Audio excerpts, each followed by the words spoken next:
Thank you so much for joining us this afternoon for this discussion on Times Encounters.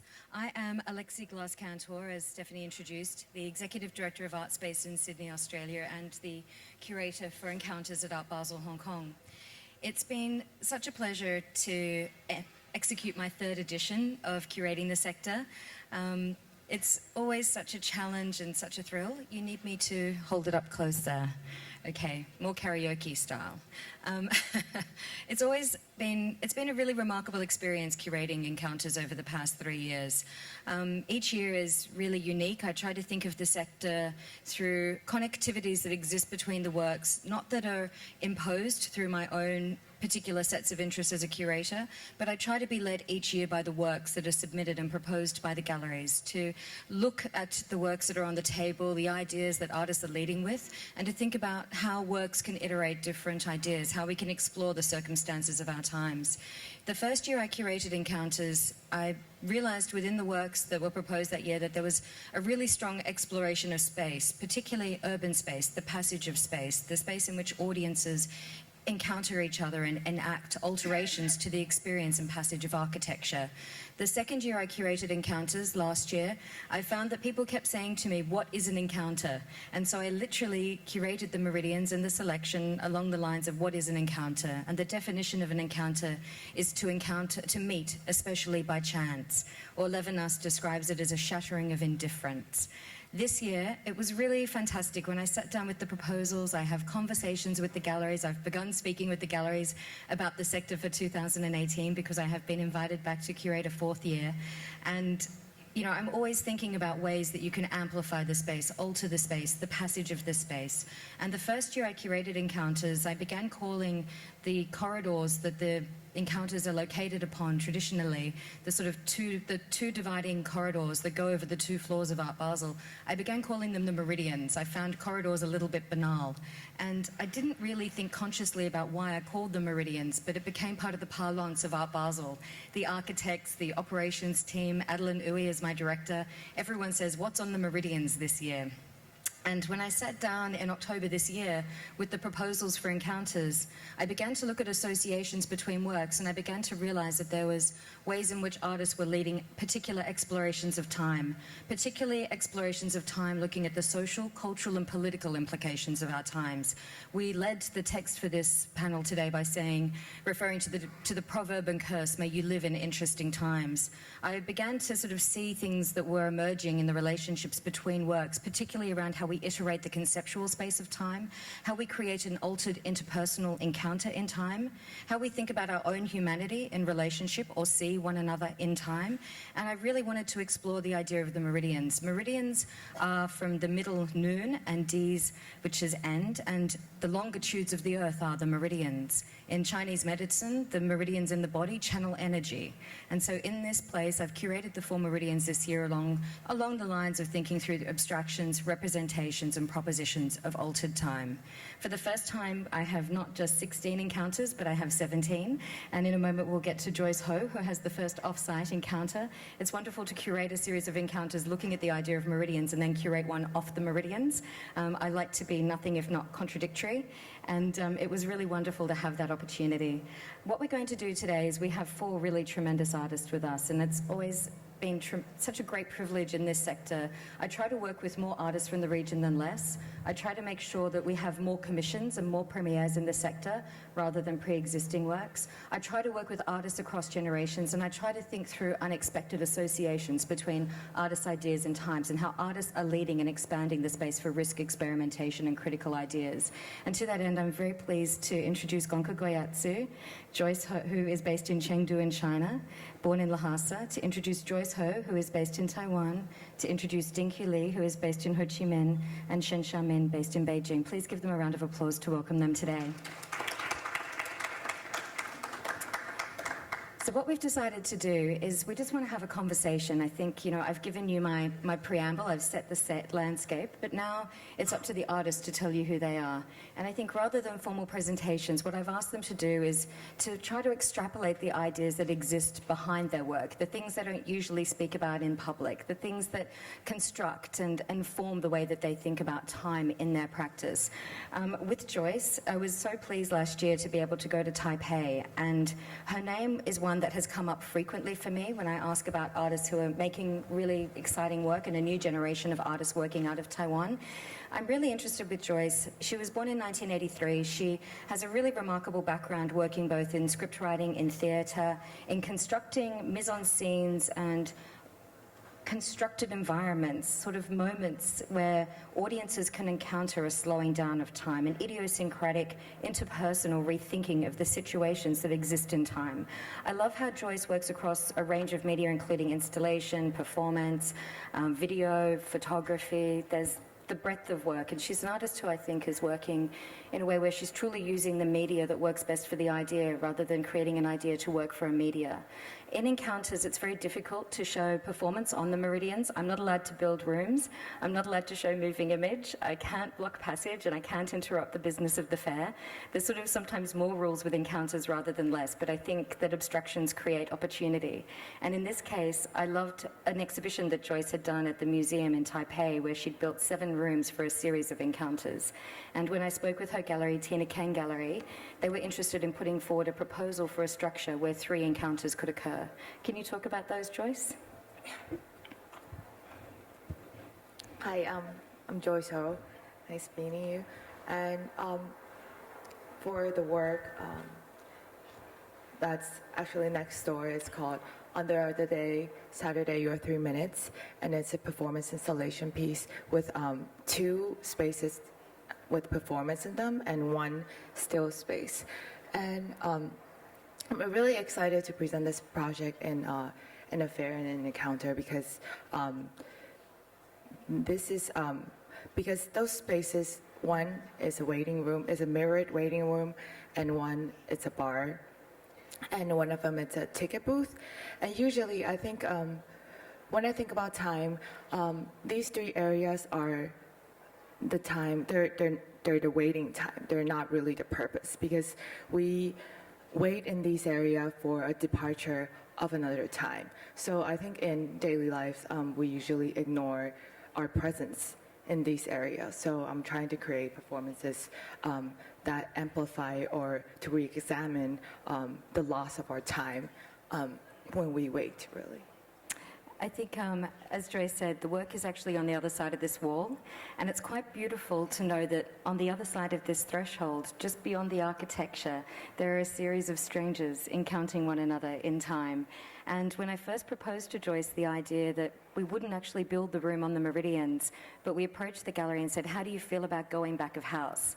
As a curator, I'm someone who likes to go where I'm not told to go. I find that to be something quite compelling. And with Joyce, we approached her to have this conversation about putting the work in a space where it's removed from the immediate kind of thresholds of the fair. How did you feel about that idea of being within the context of the fair with this work, but within a kind of a threshold or a kind of liminal space in the fair? I think at first, I think this was very challenging, especially for the gallery, because every gallery wants to show the work in a very open space where everyone can see it. But then I personally really like the back of the house idea because I think this work needs a space that really slows down the pace of everyone, of all the visitors in the fair. Yeah, and then I think we really successfully created a space where when people go in, they kind of alter their pace or the time that it's driven by this big fair machine, which is really successful. I mean, I think something that's great is it's important that we include performance in the context of Art Basel Hong Kong in a curated sector like Encounters, which is about foregrounding risk and experimentation and expanding a market for contemporary art led by artists. And I think in that way, the presentation of these works, which are called On the Second Day, Saturday, and Your 3 Minutes, I don't want to tell you what happens because I want you to go onto the other side of the wall once this talk is over to have your encounter. But I do want to ask a question about ritual and the interpersonal, and that space that you kind of facilitate or choreograph in your work, which is both very deliberate but open to uncertainty. So ritual, yeah, is really a question about how you construct these spaces and the role of ritual in the spaces, exchange or transaction. Yeah, so I think the way I construct this piece is from the concept where, because I have a theater background, so I usually work in a very constricted time frame or a space frame, and it's a very focused space. But then, on the contrary, I think what I'm interested in the content is that I want the content to be a very, very simple gesture, such as getting a ticket or opening a door or close a door. I think these practices or these exchange that we do in daily lives are something that I would like to amplify with a very focused, within the very focused space, and through performances or the space installation, transform them into some sort of rituals. I think there's something in your work, and this is just a last point that I'm quite interested in when I think about time with you, which is there is this sense of ritual being a slowing down, a kind of steadiness, a requirement for a different kind of commitment to time by the audience through the kind of facilitated space that you construct. But it's also very disruptive in a sense because you are usurping the audience's expectation in the encounter. And can you talk a bit about that tension? Yeah, because I think when we're talking about rituals, I think the way how they're transformed into rituals is that I have the position of them is a little off than the activities in our daily lives. They're slower, they're a lot more firm, every gesture, every actions. And I think have them to be what we're very familiar with, but also looking at them in a distance by just repositioning them, slowing down them, or having a different pace.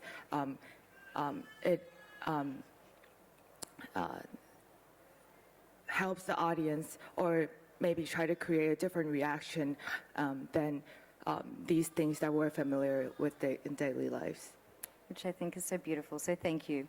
The next artist I'm going to speak to is Dinh who would be well known to many of you as an artist whose work I love and has created one of the most remarkable works in an Australian foundation called the Shaomin Contemporary Art Foundation, a remarkable installation of lost images of individuals, passport photography, and people lost in passage. Dinh will be known to you for his work in photography, video installation, his woven photography images, drawing on lost imagery. He is the co-founder and co-director of SanArt, one of my favorite spaces in the region, which till recently was led by a fellow Australian curator, Zoe Butt, whom I went to art school with and absolutely adore. And I'm such an admirer of the advocacy. I love how so many artists in the region work as advocates for other artist practices and invite and create spaces to support the work of other practitioners, not just themselves.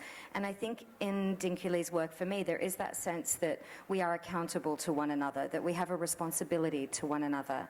And something I was so pleased about with this particular proposal was that we were able to look at the migration of people and the circumstances of our times through a way that we both associate and disassociate certain images. And you've made this really remarkable 4-part installation with 45-meter long photographic prints. Do you want to talk a little bit about the work for Encounters? You need to pick up that microphone though. Hello? Okay. The migration issues have been a long interest in my work because my family we also migrated to America in the late 70s. And then eventually I moved back to Vietnam. And the both refugee issues it's something that I've all kind of pay attention to because it's one of my experience as a child. So over the years, I think erasure was a piece that Alexie mentioned in Australia. Also deal with that issue. Here, I'm approaching it slightly different. And it's a very much started with the writing of Susan Sontag, the idea that how photography, particularly images, news images of horror, of events that have been flooding the mass media, and at this point, I think the images of the boat refugee crisis in Europe have been saturated the news, and I think people at this point are now tired of them. And they don't look at them anymore. And you see it reflected in the newspaper over the years that the newspaper actually stopped printing them now. And so this is something that I think Susan Sontag wrote about, how we become desensitized by seeing so much of it.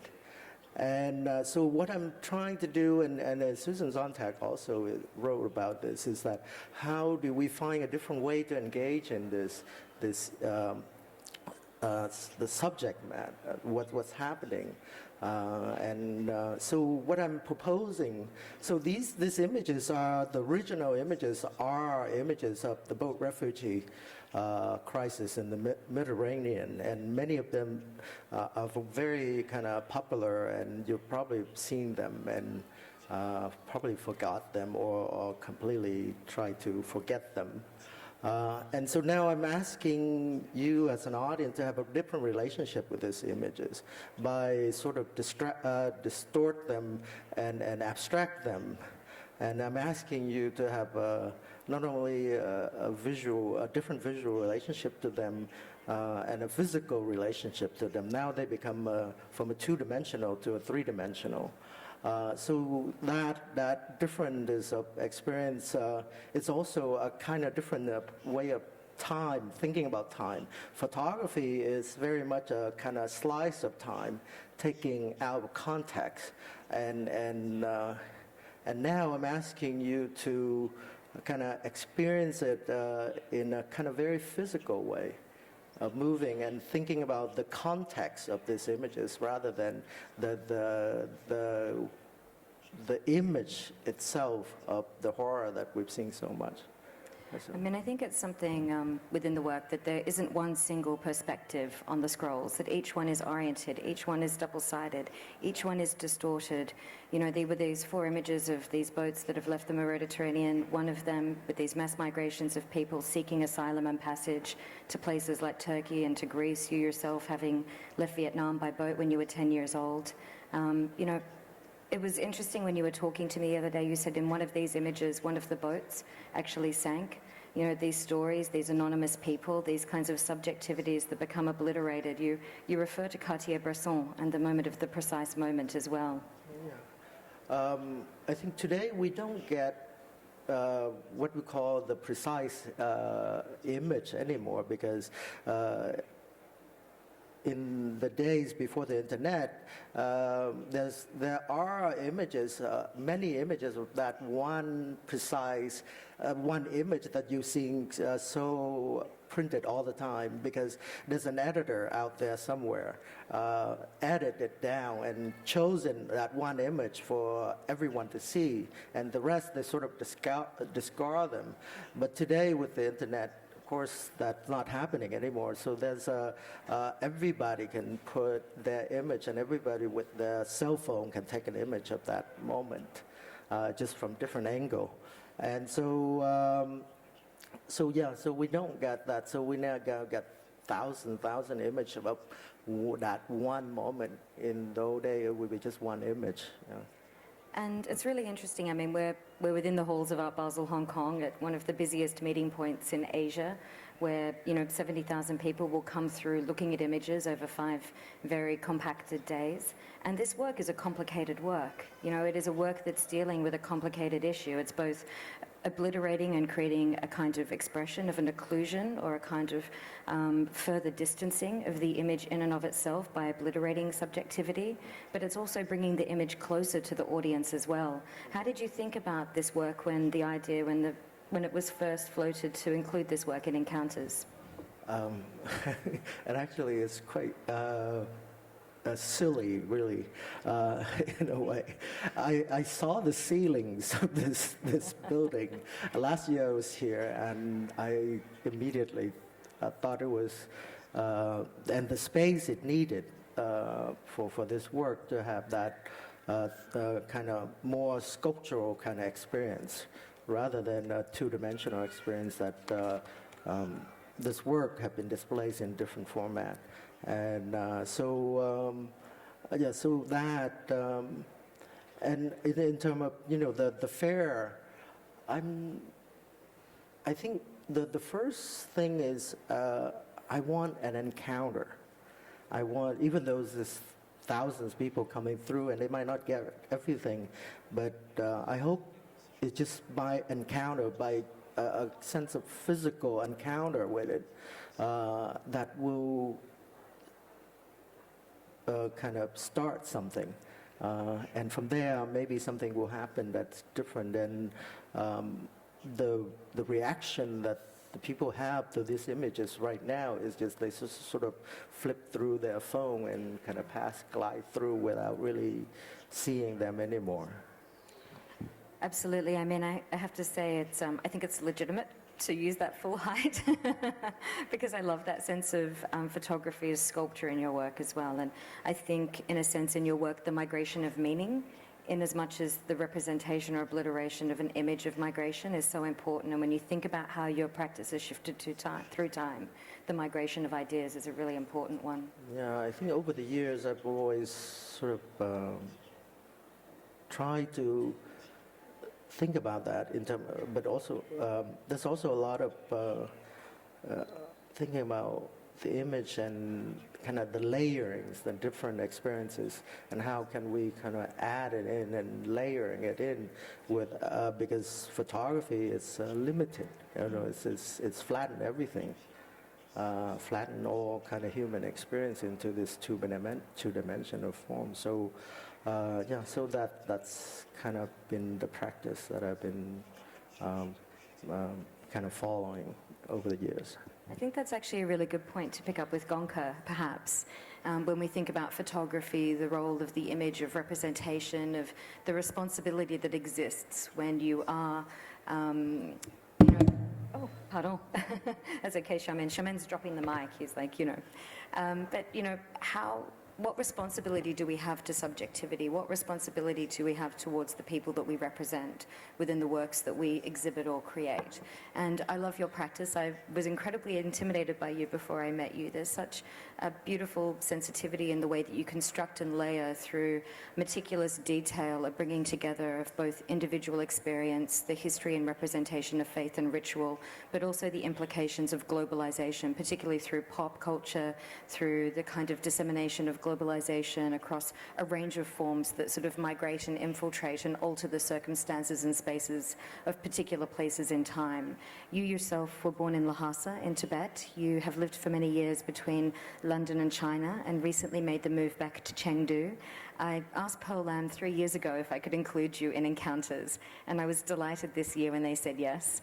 I got a drawing on a piece of notepaper. It was just literally looked like it had been drawn in like the back of a serviette, and it was scanned and sent to me as the proposal. And I showed it to the Art Basel team, who said, the operations team and the architects, who said, "Do you really think this can be realized?" And I was like, I 110% believe this work can be realized. And this pencil drawing on this torn out piece of notepaper has become this remarkable 17-meter high long scroll image that is the premiere work on level 3.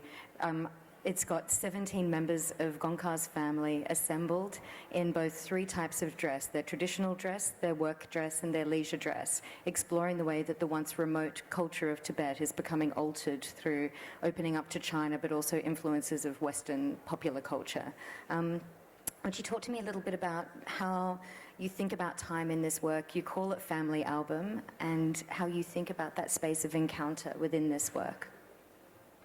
You'll need to use the mic there. I think it's on. Thank you, Alex. And, 谢谢 Alex。 So it's good to be here. No, I think one of the challenge with this project is the space, and as you mentioned, and also I think I used this cutout, so it's somehow in my view it's kind of extending of my practice, which is I enlarge the stickers, so the stickers become a 3-dimensional, standing up instead, stick in the paper or wall. And then I think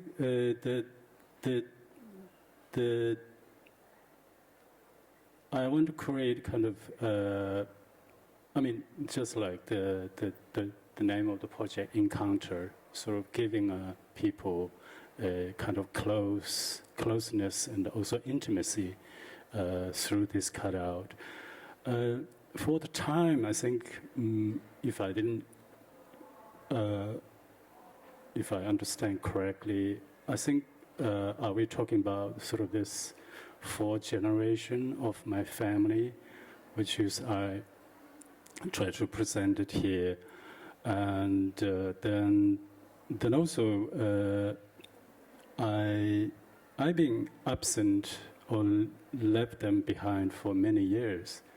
And so basically, I end up not knowing that much of my family, especially those young generation of my family. When I left, they even haven't born yet. So when I came back, then they are already 20 or starting their own career and having their own kind of view of the world. So that's something I find it interesting. Then also, as you mentioned, now I moved back to China. Then one day I'd love to move back to Lhasa. And then this is something I've been thinking for many years. And I just want to be there physically to witness the huge change. And also, this is kind of the first point to start through my family. I mean, I think it's such a powerful work. You know, it looks so vivacious. You know, your young niece is 10 meters tall, kicking her leg up in the air, but she's surrounded by imagery which seems to both kind of dispute and undermine the kind of enthusiasm, the kind of sense of something more spinning and delirious, the way you've altered the Buddhist iconography within that kind of scroll, within this kind of tapestry, within this kind of banner image. And how are you thinking about the proliferation of more political and complicated images and the things that you've listed through the stickers and through the cutouts and collaged into both the banner, and how they exist in relationship to more traditional forms of representation and that collusion between history and the contemporaneous moment? I mean, there is a influence from the Tibetan religious tradition, because in Tibet, I think every year some of the big monastery used to hang out their big, actually not just big, probably giant tankards, almost that size, even bigger than this. And then that's kind of the reference of the backdrop. Then also I think it's a reference to the kind of the commercialization, because that's something after 20 years when I went back to Lhasa. Now suddenly I can see exactly the same style or same size of billboard in Lhasa or even in the mountain region. which is I came across in America and England. And then also I think one thing I really want to mention about this project is my aim was really try to explore, through my family, to explore this gray area, which is not many people talk about when they talk about Tibet, because normally I think in outside or inside China, I think people talk about Tibet, it's always kind of very black and white. But I definitely see this gray area need to explore, because I think my family is kind of perfect example of that, because for instance my parents, when they were 17 or 18, they joined the Communist Party and worked for the government. Then they are really tremendously benefit from the Chinese come to Tibet. But at the same time, then there is a young generation, maybe they have a different view. And so that's something I think never really talk about in outside. And then I really wanted to talk about this, explore. Then I think that's the kind of starting point. And also I mentioned this is just one part of my family based in Lhasa. Actually, I still have a family in Shanghai and also in Nepal and America, also in England. So probably in the next few years, I'm going to include those family into this project. Can I just ask, how did you explain to your family the way that they would be presented in this context? Did you talk to them about encounters, about the space of Art Basel Hong Kong, about how they would be assembled and arranged as the first kind of people that the audiences here would meet throughout the duration of the fair? Or do they exist in a kind of state of anonymous, of unknowing? No, I think I informed them quite well through WeChat. I mean, one of the message from my niece and the nephew said they wish they can be here, but somehow they say at least our photo is going to be in Hong Kong and being seen by a lot of people. And since I'm the big brother, so I'm in charge, so everyone will be do whatever I ask. But it was amazing experience. I think everyone has a kind of 15 minutes being a model. Because when I made those posts, actually I copied lots of those posts from the fashion magazines. So they really try to be acting like a model. So it was such fun. I love, in that sense, you and I have talked about this over the installation period, that although the family cutouts are two-dimensional, they feel three-dimensional. They feel like they are embodied, they feel assertive, they don't feel subjugated by kind of being objectified. Instead, they feel really proud and quite beautiful. And I love that ensemble of your family greeting everyone, because it's so easy to assume that people who are far away from us are anonymous, like in Dinh's work, to think about the images that we see that obliterate the individual, or in Joyce's work, the way that we invite strangers into an encounter, both constructed and kind of uncertain. And in your work, Shen Shaomin, I should put on my... Oh. Can you... Oh. Crikey. I might just take it off while I read. It's very disorienting. Is that okay, Stephanie? Yep, perfect. Okay, great. Look, Shen Shaomin is an artist whose practice am I speaking into the microphone enough? Is it? Oh, I'm creating a disaster. Hang on. The headphones are quite disorienting. I apologize. I'll put them on when you speak in a moment, Shen. But Shen Shaomin would be known to many of you through his multimedia installations that sort of explore the brutality of humanity, hybrid creatures, imagined and altered entities, how he really thinks about a different kind of encounter with both the Dada, the surreal, the Warholian kinds of ways of representing and fragmenting form and subjectivity. In this work, it's not a two-dimensional representation of the five communist leaders that we're familiar with through the media, through archives, through film, through representation, through media. Instead, we're seeing three-dimensional replicas of these 5 communist leaders lying in state, arranged in the summit amongst the art fair itself. When I saw this work last October, it was a week before the American election, and I was convinced from May last year that Donald Trump was going to win the primaries and become President of the United States. And I kept being evicted from dinner parties in the US for expressing that opinion. And I looked at this work by Shen, and I'd seen it in 2010 at the Sydney Biennale, and I thought this is such an important work, and time is changing. We're at an end of history moment, and it's a moment that we actually have to rethink systems and structures of authority and power, and our relationship to things that reoccur through time. Shen, would you talk a little bit about when you thought about presenting this work at Art Basel Hong Kong, when it was presented by Osage, when it was proposed by Osage, how you felt about opening the work up? Usually it's exhibited within a room, a very kind of claustrophobic and closed environment. Here it's exposed to the audience, to the passage and to the activity of the fair, and how you think about the reading of this work from 2010 in one moment to this moment in time.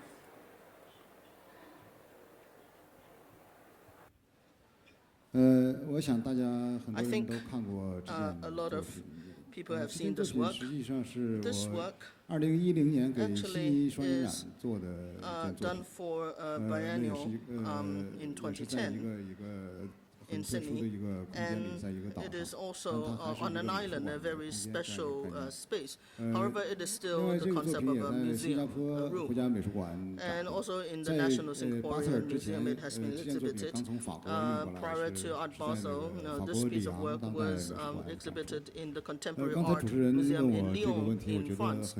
Now, I think your question is very interesting. This work is for the first time, it's been exhibited in type of like an expo with a commercial sense around it.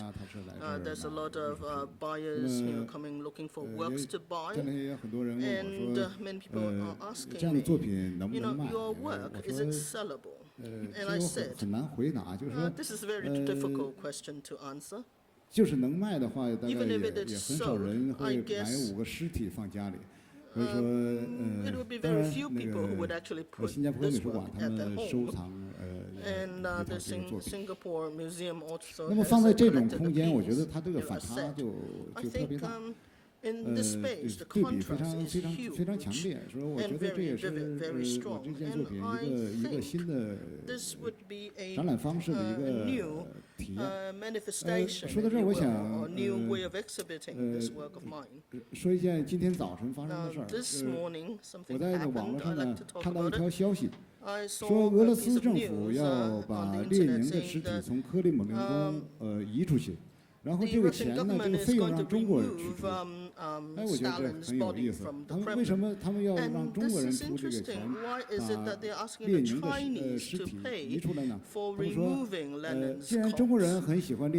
Chinese people are very fond of Lenin, so they can pay and move Lenin's body to China. 如果在座的哪位是俄罗斯人，如果你们能帮这个忙的话，我很想买这件作品，或者买这个尸体。那么当然这前提是如果有人能收藏我现在这个作品，我会用这个钱去买真的尸体。那么我想在不久的将来，如果下一次峰会再开会的时候，它就不是我做出来的这5具尸体，而且可能是真的尸体。当然只有这个社会主义国家，他们有保存这个领导人尸体的习惯。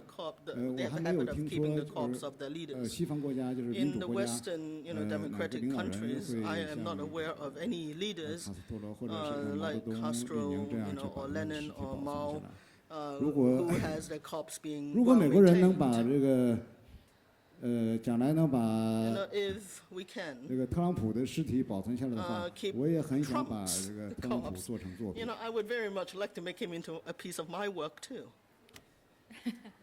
Fantastic. I think that's the only time an artist at Art Basel this week will ask you to buy the corpse of a deceased dictator to include in their next installation. But I would say that that's an interesting proposal, and I'll be interested to see if anyone picks it up for you, Shaomin. But, Fidel Castro did pass away in the time since this work was created and the time since this work is now exhibited. So that has altered in a sense. What did you think when that happened and how the presentation of this work would be situated? You decided to keep the work with, Fidel was also always on life support in this installation amongst this hypothetical meeting of the 5 communist leaders. Can you talk a little bit about when that moment happened in the past few months leading up to this?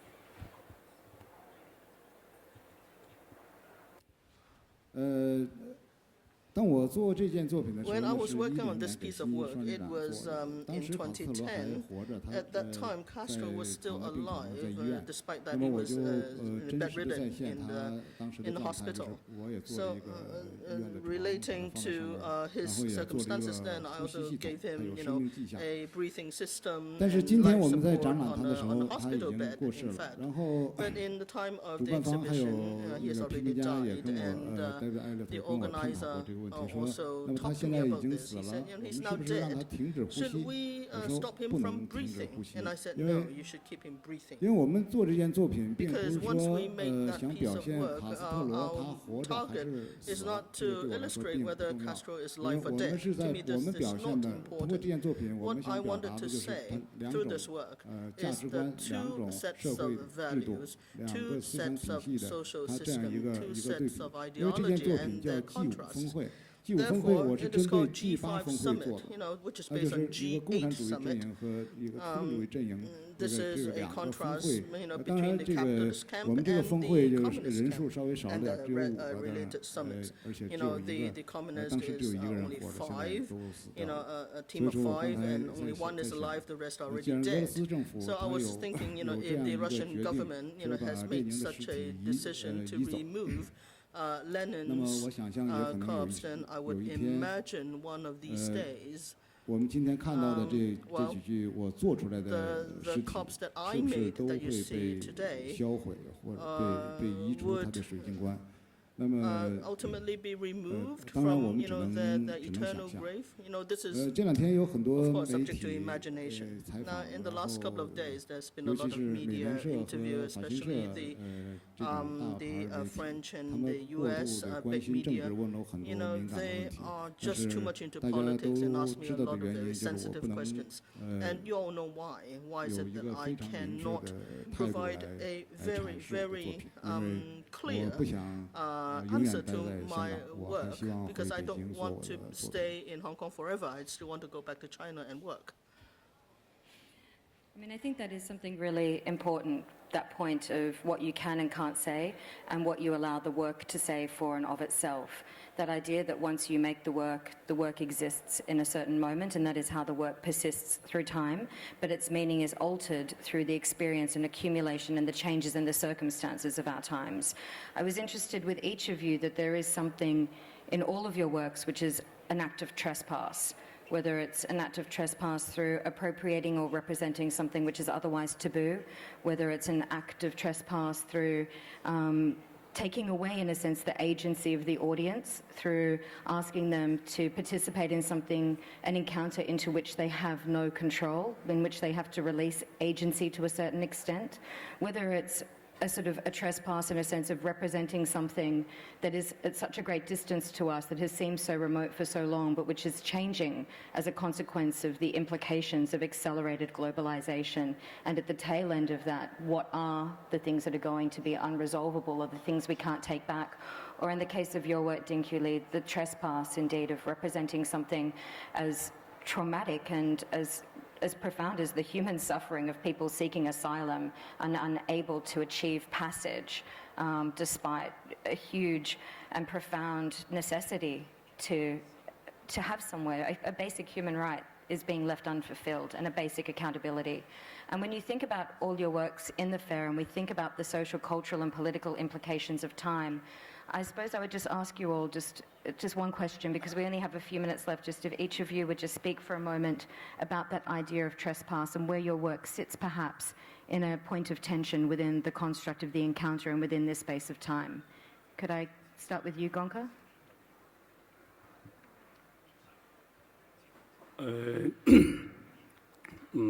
Yes, I think, also I think the subject I'm kind of encounter with it's a kind of taboo, I have to say, because also I think one thing I have to mention, even though I mean what you see here is my family.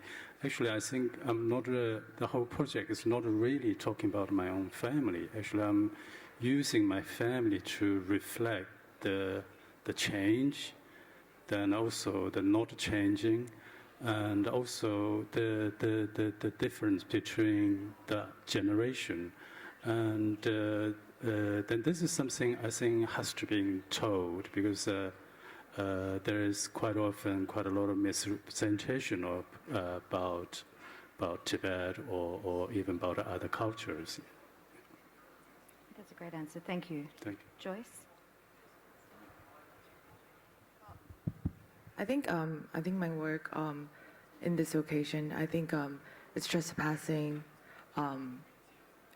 sort of the like we were saying, the already constructed mechanism of time, and how we can seek out possibility for a different kind of pace or a different exchange system of time with this piece. I love that. I love that transaction of time. Time has value. Can I ask you, Dinh? I'm not quite sure how to answer that, but maybe I'll answer approach in a different way. One of the things that unexpectedly coming out of this work was how beautiful it is, and in a way, it's a trespassing of a kind of trying. It's a kind of horrific to kind of aestheticize this event, and I thought I had a huge kind of concern about it, but perhaps for me it's a way of engage with that point to start a different way of thinking about this image and the issues at hand, and so I think in terms of the time, how I'm trying to construct maybe a different way of approach into this very difficult kind of subject that people do tend to avoid it. Yeah. I agree. Shaomin?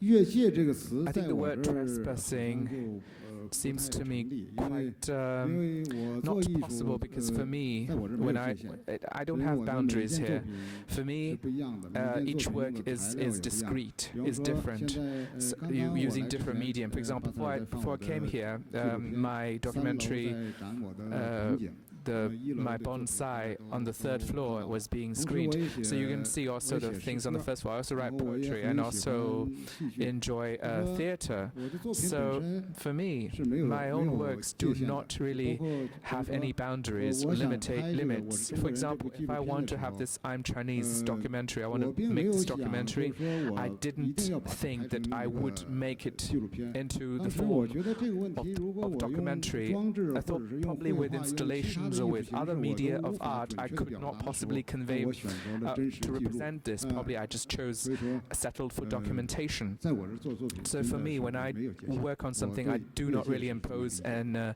a boundary. That's how I see it. I think that's a really nice point to finish with, 4 such different answers to that kind of proposition in a sense. What I love about each of these works is we began by talking about interesting times, but I think what each of these artists are doing in the context and throughout their practices, and these works, one part of the way in which they think through their work is they're actually underscoring the complexity of time, the complexity of the circumstances of the times in which we live through both social, cultural, interpersonal, and more reflective and elastic refrains. I love the gift that they've given us by giving our time to all of you and to me today. I would thank them for giving their time to participate in encounters and for allowing the presentation of these works in these contexts and to meet these audiences. And please thank them because I am so grateful to each of them. Thank you. 谢谢。